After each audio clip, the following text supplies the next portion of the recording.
আমাদের গ্রুপের নাম কি? তোমার নাম? My name is Sonaram Tripura. I am in class 9. তুমি কি তৈরি করেছো? কলম রাখবার প্লাস্টিক। তোমাদের থিমের নাম কি? বুকাল ফল লুকা। তোমরা কি তৈরি করেছো? বাঁশ দিয়ে কলমদারি তৈরি করেছি আমরা।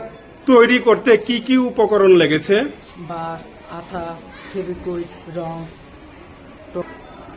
তোমরা এটা কিভাবে তৈরি করেছো? বাঁশগুলি সংগ্রহ করেছি এবং আঠা দিয়ে লাগাইছি। এটা কিভাবে তৈরি করেছো? বাঁশগুলি কেটেছি, সাইজ মতো করেছি, তারপরে ছোট ছোট করে বানিয়েছি। এটা তোমাদের কি উপকারে লাগবে? এটা আমাদের কলম এবং পেন্সিল, কাটার, জ্যামিতি বক্স ইত্যাদি রাখার কাজে লাগে। নমস্কার।